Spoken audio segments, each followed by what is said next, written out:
जय गुरु जी संगत जी। संगत जी, गुरु जी के डिवाइन कॉल सत्संग प्लेटफॉर्म में आप सभी गुरु परिवार का हार्दिक स्वागत है। शुक्राना गुरु जी महाराज का कि उन्होंने ये सेवा मुझे दी कि मैं आप सभी गुरु परिवार के समीप आके गुरु जी के कल्याण महिमा अनुभव का वर्णन कर पा रही हूँ। आज का जो सत्संग मैं आपके साथ शेयर कर रही हूँ धरा शर्मा आंटी का है। ये बहुत प्यारा सत्संग है, ब्लेसिंगफुल सत्संग है। तो मेरी विनती है सभी गुरु परिवार से कि आप सत्संग को अंत तक सुनिए, ध्यान से सुनिए, पूरा सुनिए। साथ संगत जी, जहाँ पे ईश्वर की शक्ति होती है वहाँ पे कुछ बुरी शक्तियाँ भी होती है। जहाँ पे प्रकाश की रोशनी होती है वहाँ पे कुछ अंधकार भी होता है। जहाँ पे कुछ अच्छी चीज़ें होती हैं वहाँ पे कुछ बुरी चीज़ें भी होती है। तो इसीलिए साथ संगत जी, धरा आंटी का जो सत्संग है वो कुछ बुरी शक्तियों से जुड़ा हुआ है। तो संगत जी, सभी के कुछ ना कुछ अनुभव गुरुजी के साथ रहे हैं। किसी को गुरुजी ने कैसे ब्लेस किया है, किसी को गुरुजी ने कैसे ब्लेस किया है। आंटी के घर से कैसे नेगेटिविटी को आंटी के सामने गुरुजी लेकर आए हैं। तो प्लीज़ साथ संगत जी, बिना स्किप किए बड़ी श्रद्धा भाव से अंत तक ये सत्संग सुनिएगा और गुरुजी का शुक्राना कीजिएगा कि सत्संग के माध्यम से न जाने कौन सी आने वाली परेशानी से उन्होंने बचाया, कौन सी दिक्कतें हमारे जीवन में हो सकती थी उसके लिए सावधान किया। तो हमें ये सत्संग सुनने के बाद गुरुजी का शुक्राना करना है। और अगर आप अपने सत्संग और अनुभव शेयर करना चाहते हैं हिंदी में साफ राइटिंग में, आप अपना सत्संग लिखकर हमारी जीमेल आईडी पर सेंड कर सकते हैं। हमारी जीमेल आईडी का लिंक डिस्क्रिप्शन बॉक्स में दिया गया है। और अगर आपको सत्संग पसंद आता है तो आप इसको लाइक कीजिए, चैनल को सब्सक्राइब कीजिए, ज़्यादा से ज़्यादा संगत में शेयर कीजिएगा और बेल आइकन दबाना बिल्कुल नहीं भूलिएगा। जब भी कोई लेटेस्ट सत्संग आएगा उसका नोटिफिकेशन आपके पास आएगा। तो चलिए संगत जी, चलते हैं धरा आंटी के सत्संग की ओर। सत्संग शुरू करने से पहले करते हैं गुरु जी का मंत्र जाप। ओम नमः शिवाय, शिव जी सदा सहाय। ओम नमः शिवाय, गुरु जी सदा सहाय। जय गुरु जी संगत जी। संगत जी, मेरा नाम धरा शर्मा है और मैं आशापुर विस्तार की रहने वाली हूँ। संगत जी, ये मेरा शुक्राना सत्संग है। इस समय मैं अपने मायके में रहती हूँ और मैं मायके से ही अपना ये सत्संग आप सभी के साथ शेयर कर रही हूँ। संगत जी, पहले मैं गुरु जी का बहुत बहुत शुक्राना करती हूँ कि उनकी असीम कृपा से ये मौका मुझे मिल रहा है कि मैं अपने कुछ अनुभव शेयर कर पा रही हूँ। और सारी साथ संगत जी को जय गुरु जी बोलती हूँ। मैं गुरु जी के मंत्र जाप से अपना सत्संग शुरू करती हूँ। ओम नमः शिवाय, शिव जी सदा सहाय। ओम नमः शिवाय, गुरु जी सदा सहाय। संगत जी, मैं गुरु जी के साथ 2012 में जुड़ी थी। संगत जी, जब मेरी शादी हुई थी तो अभी शादी को संगत जी 4-5 दिन ही हुए थे। तो जो मेरे हस्बैंड हैं दिलीप, उन्हें ऑफिस के काम से 1 हफ्ते के लिए बाहर जाना पड़ा। और संगत जी, उस टाइम पे सिर्फ मैं, मेरे सास ससुर थे घर में। संगत जी, पता नहीं मुझे बहुत अजीब सा लगता था उस घर में, मुझे कुछ अच्छा लगता ही नहीं था। और ऐसी संगत जी दिन बीतते गए मेरे साथ पता नहीं अजीब अजीब हरकतें होने लगी। मैं अपनी सास को भी बोलती थी ये चीज़, बट मेरी सास जो थी संगत जी, कोई रिस्पॉन्स ही नहीं देती थी। मैं बहुत परेशान थी संगत जी। मुझे आज भी याद है, आज भी मैं वो समय याद करती हूँ ना तो मैं काँप जाती हूँ। एक रात संगत जी, मैं अपने कमरे में अकेले सो रही थी और तभी संगत जी अचानक से मुझे टीवी चलने की आवाज़ सुनाई देती है। तो मैं घड़ी में टाइम देखती हूँ, मैंने कहा टीवी किसने चलाया।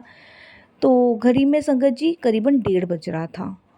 तो मुझे ऐसा लगा कि शायद ये टीवी मैं ही चला के सो गई और शायद मुझे याद नहीं आया। तो मैंने टीवी बंद किया और साथ संगत जी मैं सो गई।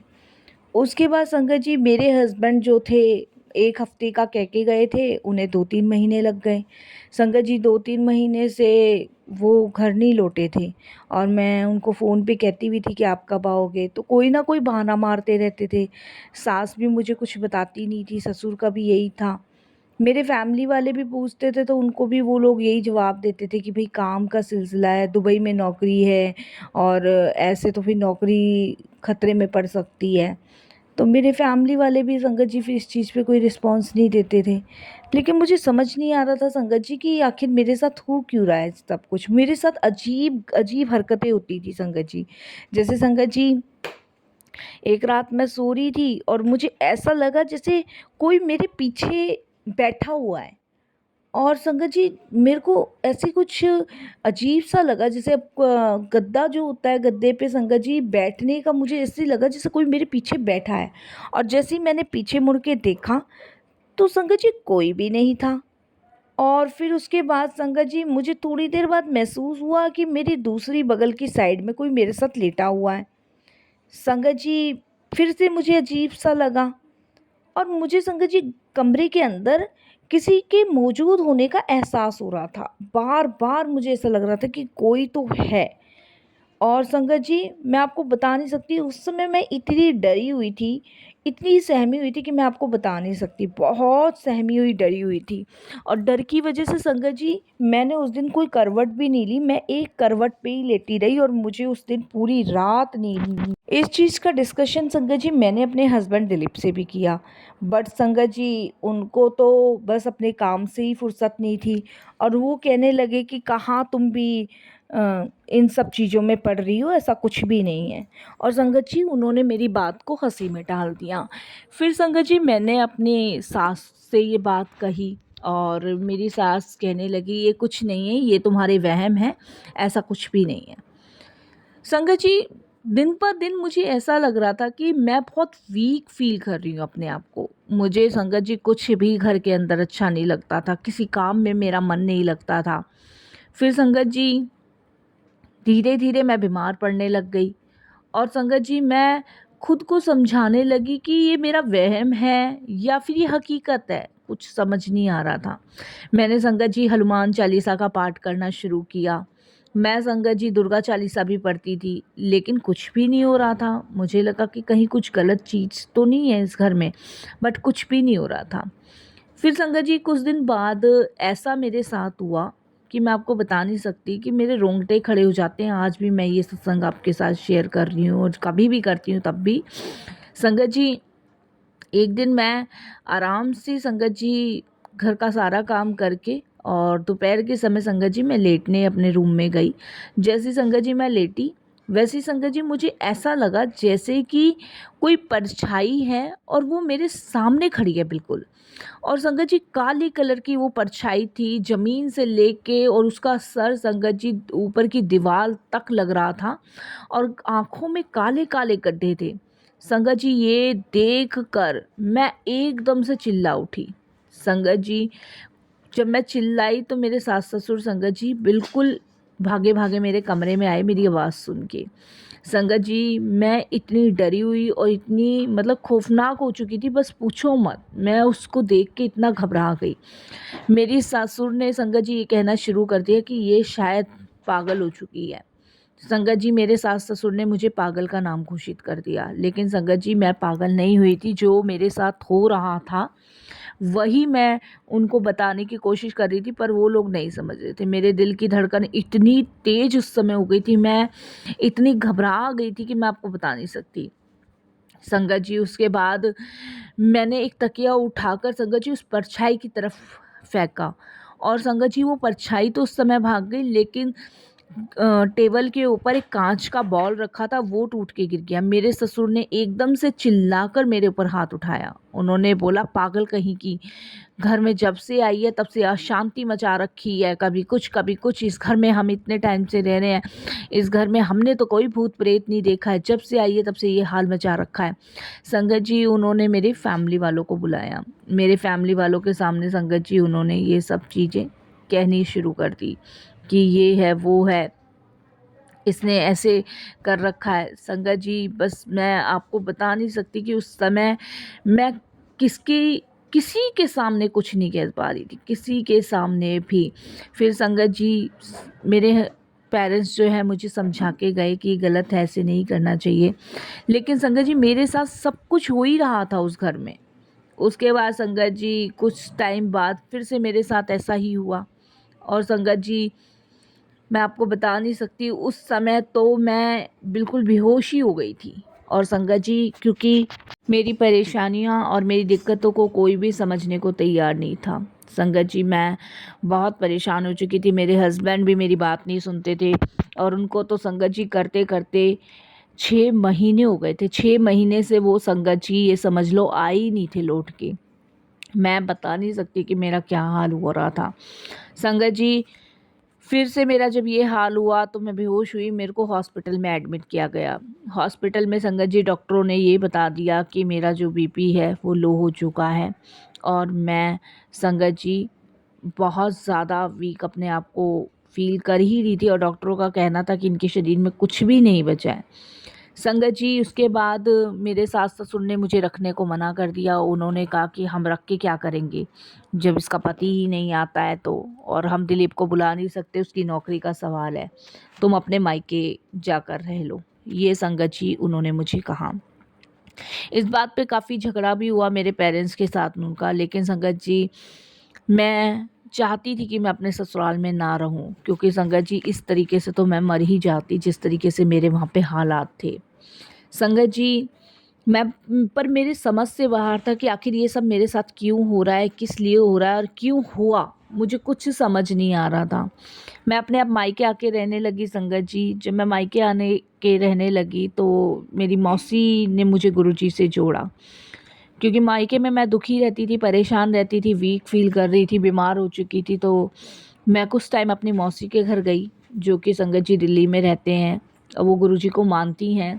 तो वो गुरुजी के पास मुझे लेके गई, माथा टिकवाया और गुरुजी से जुड़वाया 2012 में। अभी संगत जी मैं अपने मायके में ही रहती हूँ अपने पेरेंट्स के साथ, और गुरुजी से जुड़ने के बाद मैं सिर्फ गुरुजी से यही क्वेश्चन पूछती थी कि गुरुजी आखिर मेरे साथ ऐसा क्या हुआ और मेरे साथ ऐसा क्यों हुआ।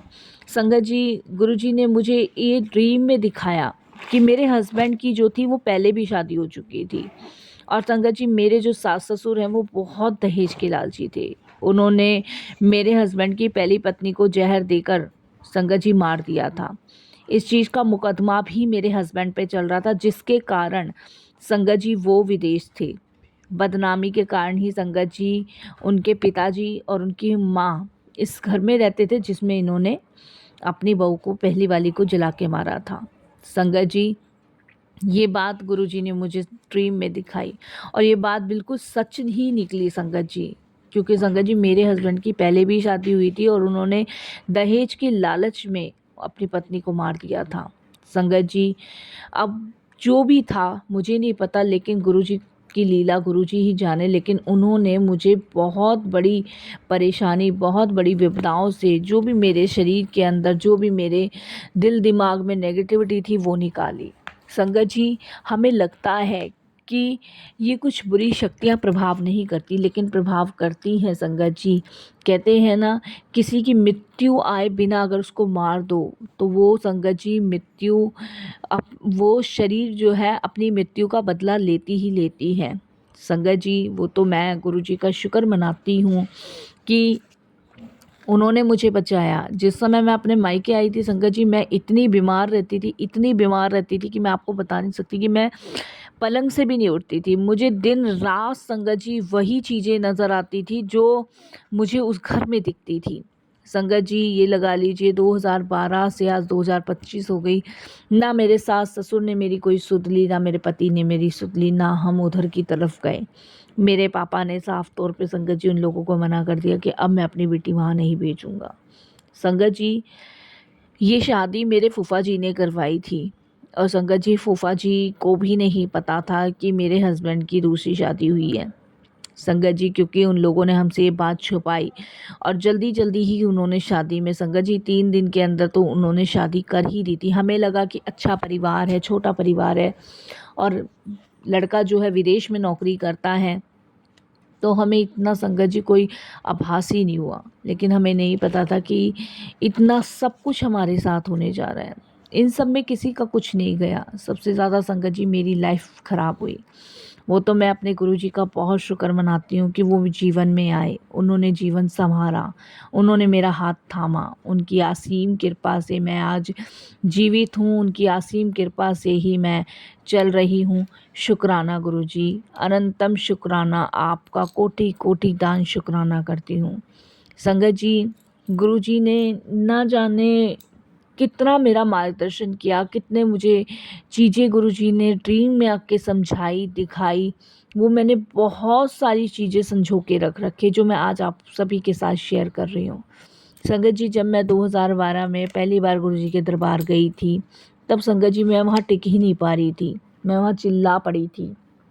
कुछ सेवादारों ने मुझे वहाँ सँभाला था, क्योंकि उस समय संगत जी मेरे शरीर के अंदर कुछ गलत शक्तियाँ प्रवेश कर चुकी थी और संगत जी वो मुझे अंदर ही अंदर खोखला करती जा रही थी। गुरुजी ने मुझे अपना लंगर प्रसाद, चाय प्रसाद पिलाया और संगत जी मुझे इस जो भी मेरे शरीर में नेगेटिविटी थी उससे बाहर किया। संगत जी वो मेरे शरीर को अंदर खा खा के बीमारी का घर बनाती जा रही थी। तो संगत जी, ये तो गुरुजी की कृपा, गुरुजी की मेहर, गुरुजी की ब्लेसिंग्स है जो आज मैं जीवित हूँ। अब मैं मायके में ही रहती हूँ और सिर्फ संगत जी गुरुजी का शुक्राना करती हूँ। मेरी फैमिली ने संगत जी मेरी और कहीं शादी करने की भी कोशिश करी, पर संगत जी मैंने उन्हें मना करा, क्योंकि संगत जी अब मेरा जीवन सिर्फ गुरुजी के चरणों में समर्पित है। मैं अब अपने जीवन को गुरुजी को दे चुकी हूँ। इसके अलावा साथ संगत जी मेरा कोई भी लक्ष्य नहीं है, कोई भी और उद्देश्य है ही नहीं। सिर्फ गुरुजी की भक्ति, उनकी सिमरन, उनकी पूजा पाठ में मैंने अपने जीवन को समर्पित कर रखा है साथ संगत जी। संगत जी, जिसने मुझे बचाया, जिसने मुझे सँभाला, जिसने मुझे मार्ग दिखाया, जिसने मुझे जीने का सहारा दिया, सिर्फ़ उसी के चरणों में मेरा जीवन समर्पित है। इस दुनिया से, इस मतलबी दुनिया से संगत जी मेरा कुछ भी लेना-देना नहीं है। इतना बड़ा धोखा शायद मेरे भाग्य में लिखा था, जिसको मैंने भोगा। बाकी अब अपना पूरा जीवन गुरुजी को समर्पित करके उनके श्री चरणों में यही अरदास करती हूँ कि गुरुजी हर पल अंग संग साही रहिएगा और हर पल अपने साथ होने का एहसास करवाइएगा। संगत जी, मैं आपको बता नहीं सकती, अब भी मुझे कभी-कभी ऐसे ड्रीम आ जाते हैं और वो परछाई मुझे फिर दिख जाती है। लेकिन साथ संगत जी, गुरुजी जो हैं वो मुझे हमेशा हिम्मत हौसला देते हैं और हमेशा वो मेरे साथ रहते हैं और हमेशा संगत जी उस गंदी परछाई, उस गंदी चीज़ों से मुझे बचाते हैं। मैं संगत जी आज जो जी रही हूँ सिर्फ़ अपने गुरु की कृपा, उनकी मेहर से जी रही हूँ। सत्संग तो बहुत सारे हैं साथ संगत जी, बहुत सारे। लेकिन अगर गुरुजी की आज्ञा हो तो मैं पूरे सत्संग आप सबके साथ शेयर करूं। लेकिन वो कहते हैं ना कि गुरुजी उतना ही शेयर करवाते हैं जितना वो चाहते हैं। बिना उनकी मर्ज़ी के हम एक शब्द नहीं बोल सकते। संगत जी, मैं दिल्ली महीने में 2 बार जाती हूँ अपनी मौसी के घर। मौसी के घर जाना तो एक बहाना है, सीधे गुरुजी के दरबार जाती हूँ। मैंने अपने घर में भी गुरुजी का दरबार लगा रखा है। गुरुजी की पूजा पाठ अर्चना करती हूँ और संगत जी यकीन मानिए गुरुजी के स्वरूप के सामने जब भी बैठती हूँ ना, तो गुरुजी मुझे यही कहते हैं कि तू चिंता मत कर, तेरे साथ जो भी हुआ वो तेरे कर्मों का फल था। बाकी मैं तेरे कर्मों को बदल के तेरे जीवन में जो खुशियाँ लाने की कोशिश कर रहा हूँ, तू उस पे ध्यान दे। गुरुजी मुझे बोलते हैं, तू फ़िक्र क्यों करती है, चिंता क्यों करती है, मैं तेरे साथ हूँ और तेरे साथ ही रहूँगा। संगत जी, मैं करीबन गुरुजी से 2 घंटे बैठ के बात करती हूँ।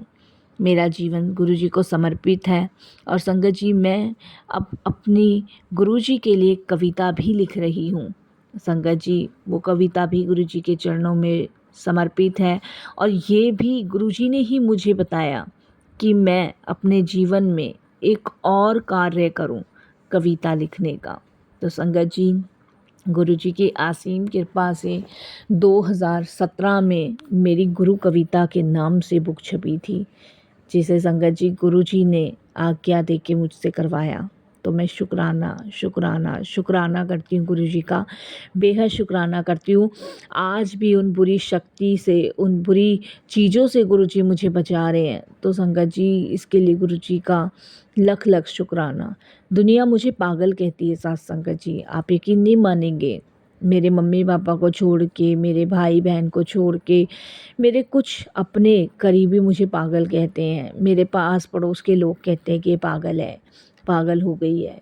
क्योंकि संगत जी मैं जानती हूँ मैं पागल नहीं हूँ, लेकिन मेरे बर्ताव से, मेरे व्यवहार से लोगों को मैं पागल नज़र आती हूँ। लोग कहते हैं कि इसमें कोई डरावनी चुड़ैल नज़र आती है। बट संगत जी, मेरे में जो भी नज़र आता है वो मुझे नहीं पता, वो मेरे गुरु पाक को पता है। और बस मैं यहीं पे अपने सत्संग को भी विराम देती हूँ और आगे भी गुरुजी ही सँभालेंगे। मैं पागल हूँ, मैं मानती हूँ मैं पागल हूँ, लेकिन मैं अपने गुरु के लिए पागल हूँ। दुनिया अगर मुझे आज पागल कहती है तो मैं बिल्कुल पागल हूँ अपने गुरु के लिए, बिल्कुल पागल हूँ। बस यही मैं अपने सत्संग को भी विराम देती हूँ। गुरुजी की आज्ञा से शुक्राना गुरुजी, बहुत-बहुत शुक्राना। फिर गुरुजी की आज्ञा होगी मैं सत्संग शेयर करूँगी। ओम नमः शिवाय, शिव जी सदा सहाय। ओम नमः शिवाय, गुरुजी सदा सहाय। जय गुरुजी, शुक्राना गुरुजी।